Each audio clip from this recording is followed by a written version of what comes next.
little drum roll. Give me a little something. You gave me football music. Give him a little something. Give me something. Come on with something creative here. Let me see if I can find a little something on my screen. I got nothing. You want to give me Stevie Wonder? No. I got nothing. That's it. Bubba's got something for you. All right, go ahead. What do you got here? Top 5 point guards starting at number 5. In the playoffs, starting at number 5, I'm going with Mike Conley for Memphis. I just love the way he plays. He does everything for their team. He's the glue for their team. He keeps them together. Obviously, depending upon how far they go in the playoffs will depend upon Mike Conley being healthy with that plantar fasciitis in his right foot. Yeah, he's the guy, based upon the team he plays for, that no one ever talks about. Most underrated guard in the league. I think so, too. He's a terrific player. So Conley is number 5. Who's number 4? There are 2 guards that you cannot stop in transition basketball. First being Russell Westbrook. Can't put him on this list because he's not in the playoffs. Right. Number 2, John Wall. I love watching John Wall dance with the ball. He is a blur in transition. And obviously, even in the first matchup, his ability to get to the rim and make people around him better is something that's spectacular talent. That kid is crazy athletic on a different level. He will be at number 4 for me. I'm having some trouble choosing music back there, I can see. So questionable Conley music. is 5, Wall is 4. Again, there are 16 teams in the playoffs. Top 5 point guards in the playoffs, according to Jay Williams, number 3. Number 3 gets a little bit tricky here. This is a little bit of a toss-up. It's probably going to cause some chaos. I'm going to go with CP3 with number 3. Wow. I know he led the league in assists, one of the all-time leaders in assists in the NBA. He's a quintessential point guard. He's a leader for that team. He always plays angry, very similar to Isaiah Thomas in that manner. And he's the leader for this team. And I love the way he came out in the first round against San Antonio and really set the bar high with his offensive skill set. Yeah. CP3, he has what I'm about to say, I don't want it to be misinterpreted because I mean it as a positive thing. He has, because of the TV commercials and all that kind of stuff, this sort of image of this nice guy. And I think he is a nice guy, and he's a very smart guy.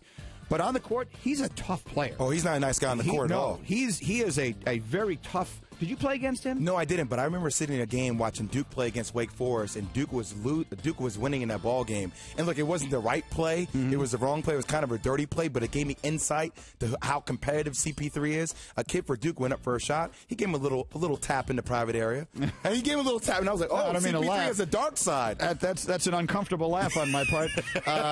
He's got a little nasty in him, and I mean that in a positive way. Yes. I think that helps make you a great player. All right, so Conley 5, Wall 4, CP3 3. Who's 2? Number 2, Kyrie Irving. Ahead of CP3. The game is evolving. Kyrie Irving at 23 years old. He's going to hit his prime soon. But what he did, and granted, look, it's one game against the Celtics, and I've heard people say that, but he's been doing it all year. He's had 2 50-plus point games. He's taking over the ballgame. And what I love about him is that, look, he didn't bow down to LeBron. He said, LeBron, I'm adding something to the equation here.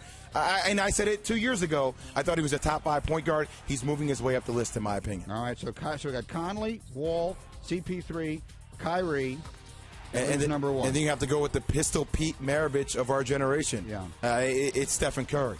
I can't stop with Stephen Curry. He is the MVP of the league. He's a wizard with the basketball. He makes passes like Pistol Pete Maravich. He's able to do things in crowds. The shots he takes are shots that are unexpected. I mean, I didn't even know how to defend the guy. People on Twitter were like, Jay, how would you defend him? And I seriously sat there and I think about it. I don't know.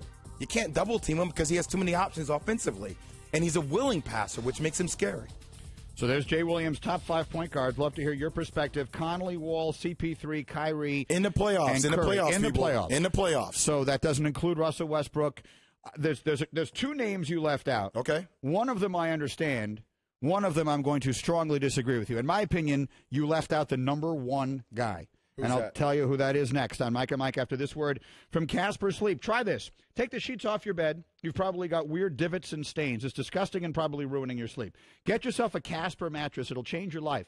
With Casper, you sleep on it at home for 100 nights risk-free. If you don't love it, they come pick it up. They refund you everything. Don't get ripped off by going to a store. Get a Casper mattress online. Save yourself thousands. Get your best night's sleep ever guaranteed by going to Casper.com. Use our code Mike for $50 towards the purchase of your mattress. That's Casper.com and use the code Mike. I'll give Jay Williams the number 1 point guard in the playoffs next. I can't wait. On Mike and Mike. Here we are, Mike and Mike, and all of the Twitter reaction from you flies in through the 1-800-Flowers.com Twitter feed with Jay Williams here. Let's see what people are saying. Alonzo tweets, Jay is crazy. Where's Tony Parker? on your list of the best point guards in the playoffs, not even in the top 5. First off, I like being crazy. Being crazy is okay, people. You have to be crazy in order to be a little bit great. It actually says Jay is cray. I inserted the Z myself. I like hearing you say cray better than crazy. But we could go cray-cray if you want. Cray-cray is a little much. Either way, you left off Tony Parker. Just because I thought Tony Parker had a marginal year. He's been averaging around 15 points and 5.5 assists. That's not old school Tony Parker to me. I think there's been a little bit of a drop off this year. Jackson Jones tweets us, "Thank you for honoring Isaiah. He never gets his due. He had the heart of a lion and an assassin's mentality hidden by a smile." Ooh. I agree with that. Capri Sun Sipper, however, tweets, "Iverson over Thomas any day. Iverson had so little to work with compared to Thomas's Pistons. Did it by himself night in and night out." That is true. The team that Iverson took to the finals that lost in 5 to the Lakers the year Iverson was MVP. I mean, Mutombo was on that team. Yep. Eric Snow was on that team. Yep. That was their backcourt. I mean, and Isaiah was playing with Joe Dumars and great players, Mark Aguirre and Lane Beer and all those guys. By the way, Allen Iverson was only about 170 pounds. I played against him. I mean, that's soaking wet. And Bobby tweets, "You can't be serious. Allen Iverson is the greatest player of all time." Iverson is a guy who was so much fun to watch, had so much heart. I mean, pound for pound and all that kind of stuff. I totally give him his due, and I give him his due on every level. He was a great player. It's not knocking someone to say, I'll take Isaiah Thomas over him. Isaiah Thomas, to me, is an all-time great player. And Iverson averages like 10, 11 free throws per game. Yeah, so keep that reaction coming, and that's what we like. We continue in 10 seconds.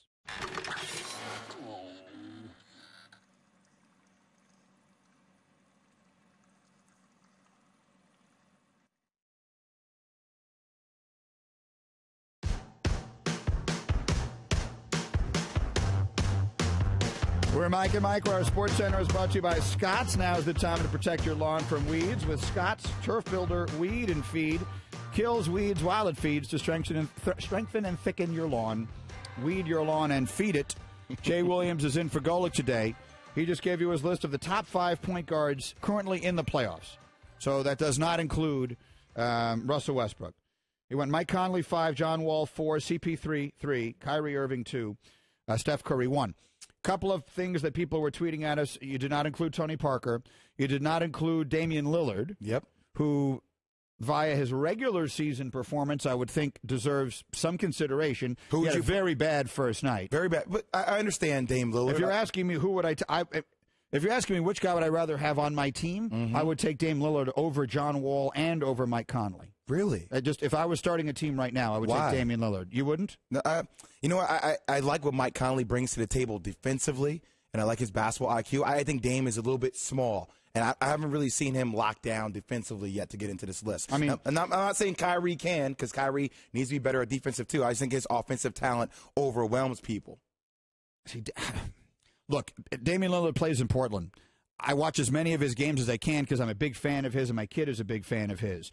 I can't claim to watch every game he plays. Whenever I watch him, all he does is kill people. I'm with you. He just destroys people, wants to take big shots. He had a very bad first game in the playoffs, very bad. And they got blown out badly by Memphis, and they may go out sort of meekly here, and that could be it. LaMarcus Aldridge could leave as a free agent. That could sort of be it for this little mini run, if you want to call it that, for Portland. But I'm a big fan of Damian Lillard. Now, another name you left off the list is Derrick Rose. Oh, just because Derrick Rose has been inconsistent over the last couple of years. And look, Derrick Rose could definitely play his way onto this list with the way he's played the last 2 games if he keeps building upon that. But like we alluded to earlier, I just don't know if he's going to sustain. He's the biggest question mark in this entire NBA playoffs. I agree with you. So leaving off Derrick Rose, to me, for that exact reason, was a no-brainer. Derrick Rose 4 years ago obviously was a slam dunk to probably be on the top of this list, or right near the top of this list. To me, you left out the number 1 guy. Who's that? I believe the best point guard in basketball. I believe a guy, and I've tweeted this, who was put on this earth to be the best point guard that ever lived, is LeBron James. Now, I know that when you write out the starting lineup, you don't put the number 1 next to his name. Small forward. But he is a point guard. To me, now look, I defer to your expertise. You were the second pick in the draft, and I was not. But that doesn't matter. We can agree to disagree. When you watch them play, when you watch him play, He is what a point guard is in basketball now. He's a facilitator. He's got the ball in his hands. He is creating for himself or for others. I think he might be the best passer in the NBA. If he's not, he's got to be darn close. He can guard the other team's point guard, as evidenced by the fact that we just said when they play Chicago, maybe the single biggest thing they have going for them is that in a big moment, he'll take Derrick Rose and he will shut him down. He calls the plays. We've already been through that. He calls the plays, and David Blatt then just echoes them. He's Peyton Manning of the NBA, pretty much, right? I think he's the point guard. And to me, he is Magic Johnson reincarnate. He is Magic Johnson, but more athletic. He's the fastest guy on the court. He handles the ball. He's as good a passer as there is. To me, he is a point guard, and I think he is the best point guard in the NBA right now, bar none. I agree with you, maybe one of the best passers. I agree with you on that. But I label him as a playmaker, not a point guard. Well, what exactly, in the way the game is played today, what exactly is a point guard? The point guard used to be John Stockton setting up to run that pick and roll with Karl Malone, bringing it up, putting everybody. That's not the way the game is played anymore. I agree. So, I mean, the role of the point guard has thoroughly evolved to a play. Look at the guys that you just named. I mean, Kyrie Irving is really a two-guard. I mean, Kyrie Irving's primary function is to score, right? That's what he does. CP3 is a pure point guard. He's a quintessential point guard. Him and Mike Conley are. He is. Tony Parker, too. LeBron James, a great stat here that just got thrown at me. LeBron James has averaged more assists per game in his playoff career than Tony Parker has. He's a point guard. He's looking to facilitate for others.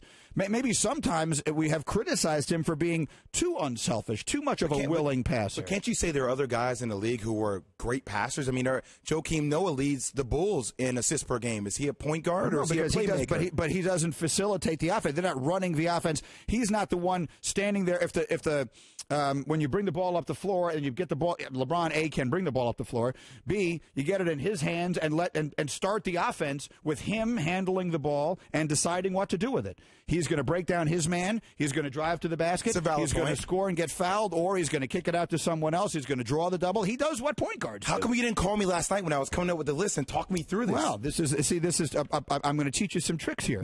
Talk show 101. Let the other guy talk himself into a verbal pretzel and then smash him. I've been doing that to Golic for 15 years. People think Golic is an idiot. It's not. Golic is actually a Rhodes Scholar. I just let him, make some mistakes. He does what point guards do. So Ray, okay, this is an interesting point. So Ray is saying Magic Johnson did sometimes what centers do. He wasn't a center. That's true, because Magic Johnson didn't do what centers do all the time. Magic Johnson famously jumped center in Game 6 of the 80 finals and whatever it was. But basically, Magic Johnson played the game like a point guard. He had the ball in his hands. He was facilitating the offense. I get confused. So if you played a game like a point guard, that means you're a point guard? Well, if you have the vision... I look at him as a playmaker. What's the difference between the way Magic Johnson played and the way LeBron plays? I don't really think there is. Magic Johnson was a point guard, so why isn't LeBron James a point guard? All right. I mean, I see where you're going with this whole thing. I mean, you don't have to tell me I'm right. I'm just saying, to me, if you make a list, I mean, he's not listed as a point guard, but if you make a list, let's do it. Make a list. You were a point guard. What are the things you want a point guard to do? What is the point guard's responsibility in the NBA today? Make people around him better. Okay. I'm going to talk myself into a hole here. See, I don't like this. Make people better. The vision, ability to pass. Vision, ability to pass. I mean, but those are skills. What is his actual job? What is he actually do? To be a leader. But I think that's something that get lost from any position. Right? Well, see, this is where the point guard position is evolving. I mean, it is really taking into its own definition of players. It's playmakers now. I'd like to hear from folks. I'll put it up on my Twitter at ESPN Greeny, and Jay will put it up as well. You're just at Jay Williams? At Real Jay Williams. At Real Jay Williams.